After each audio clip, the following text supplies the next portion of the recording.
Sobrang aga natin ngayon guys. Good morning. Maaga tayo ngayon kasi tatlo yung ano natin ngayon trabaho. Kaya sobrang tayong maaga para hindi tayo maghabol ng oras ba.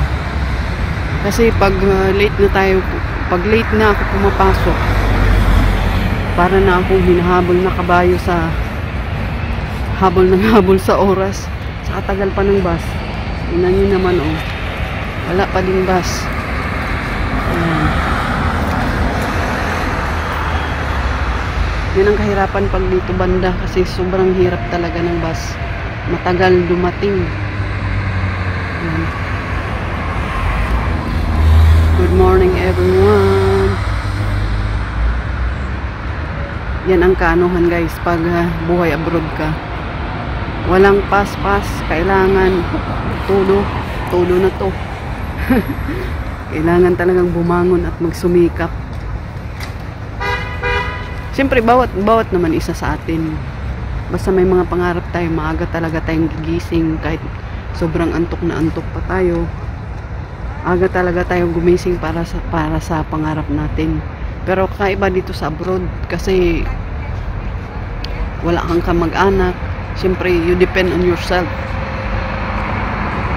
Kailangan mong kasi walang magbibigay sa'yo dito ng piso. Hindi kagaya ng piso na pag wala kang makain, mayroon kang mga kapatid or kapitbahay na magbibigay sa'yo. Pero dito hindi.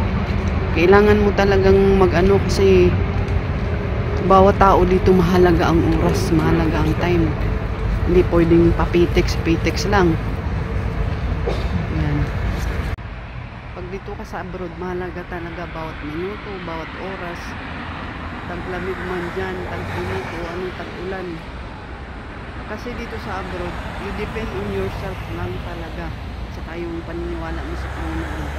Ako kahit may asawa ko dito, never kong dinidepende sa asawa ko yung buhay ko. Kailangan magtatrabaho din ako para sa sarili ko. Kasi hindi naman porkit may asawa ka na, iasa mo na sa kanya, lalong-lalo na pag hindi naman mayaman yung asawa ko. Hindi kami nangupahan ng bahay, pero alangan naman hindi kakakain yung pamilya mo sa Pinas, din mo kailangan tulungan. Tulungan mo din yung pamilya mo. Sa totoo lang, kung gustuhin ko hindi magtrabaho, pwede naman hindi ako magtrabaho kasi kaya naman ako buhayin ng asawa ko. Kaso lang, tumatanda na tayo. Huwag natin iasa sa kung kanino yung asawa mo, kapatid mo, kailangan talaga yung mga pangarap natin kasalalay lang talaga sa atin. Saka yung pananalig natin sa Panginoon na ibibigay sa atin yung mga pangarap natin. Kaya ako bawat araw na nagsusumikap ako, di biro yung tatlo ang trabaho araw-araw nakakapagod, sakit sa likod, mga baywang lahat. Kaya pagdating ko ng bahay, kahit nakaupo ako sa sopa, tulog na pala ako sa pagod. Kaya madaming nagtatanong, bakit ka na sobrang nagtrabaho? Kasi guys, habang kaya pa natin magtrabaho tayo, kasi we can't back the time. Hindi natin maibabalik ang panahon. How about kung tumanda ka na, tapos hindi mo ginawa yung ngayon? Pag tumanda ka na, hindi mo na kaya. Hindi mo naman sabihin, idepende mo na lang sa mga kapatid mo. Hindi pwede. Kasi mga kapatid mo, mga kapatid natin, mayroon ding pamilya.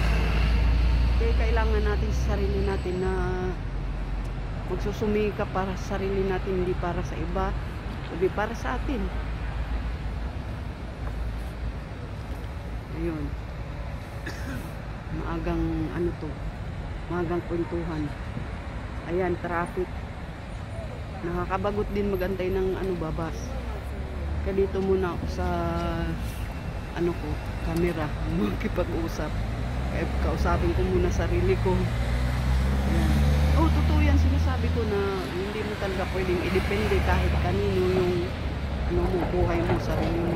Sa pagdating ng araw, sabi nga nila, kahit sarili mong kanino, iiwan ka talaga pagdating ng panahon. Sa akin, oo, may asawa ko pero never kong dinidepende. May sarili akong income. Gabi na naman guys. Ayan. Isa na naman ang katrafikan ever.